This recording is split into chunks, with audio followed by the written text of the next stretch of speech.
we wanted to specific today, Chris, to talk about the Federal Reserve. We've talked about that because our argument has been, if you're worried about deficits, just rein in the Fed.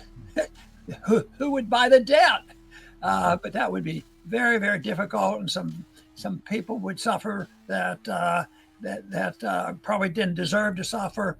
But they're into a financial bubble, and it's hard to turn it off. And that's what they're facing up to. So, Chris, today I would like to make a few suggestions on what we might do. Chris? Exactly, Dr. Paul. Yeah, a lot of people ask, how do you end the Fed? What do you do? Well, it is a complicated question. It's actually simple, but it's complicated because, the first step on the roadmap is education for people to understand. And more people today, thanks to Dr. Paul, understand what we're dealing with the Fed. But there's still a lot more that need to at least have an easy understanding of what the Fed is. And the Fed is a monopoly created by the government. And it's the worst type of monopoly over money. Money is a market function. It's not a monopoly created by government, but government created this monopoly bank, and it counterfeits. And if you look at the Constitution, there's only like 3 or 4 federal crimes. One of them is counterfeiting. So the government created a bank that counterfeits money. And what does it do with the counterfeit money? It buys government bonds. And that's what enables our government to expand into what has become the biggest government in the history of the world. And it has a $6 trillion budget, 36 trillion in the red. It's buried itself in debt. This was so predictable. So what do you do? Well, the easy question is, if they created it with the Federal Reserve Act, just repeal the Federal Reserve Act. That's the simple answer. But it's really not that simple because the Fed has entrenched itself in our lives. It is a part of every economic transaction. It debases the money. It's the cause of the inflation. So just repealing the act, while it would be noble, it would cause a lot of harm, like Dr. Paul said. But in the meantime, there are things that we can do, and we're going to talk about it in the show.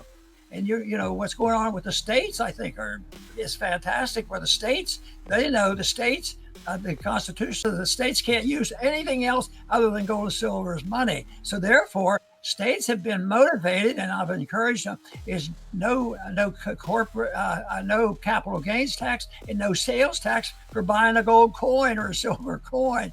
And so that movement's on. So that's getting back to dealing with the unit of account. And I think that's where eventually the solution has to come. One thing that came to mind for me is a model that we could use that we're living through right now, and that's the fall of the mainstream media, because that's another institution that, and again, with education, people needed to be educated, and they got an education with all the lies. I mean, they just ruined their reputation and their trust. And, people lie all the time, even going back to when this country was founded, the media lies.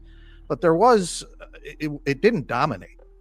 But in our lives, the lies have dominated. And especially one event that really I saw a big change around me, and this is anecdotal, is after COVID. People did not trust the media after what they were told about COVID and those vaccines.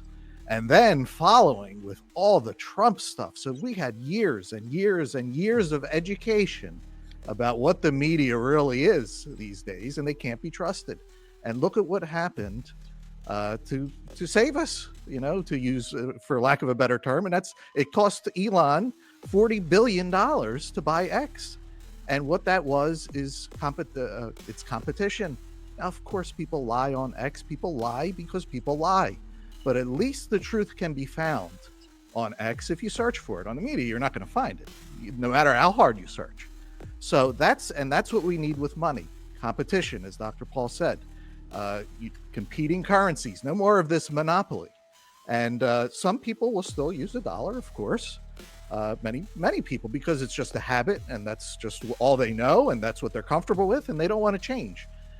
Just like some people still, no matter how many lies are told to them, still turn on that TV and they watch the media.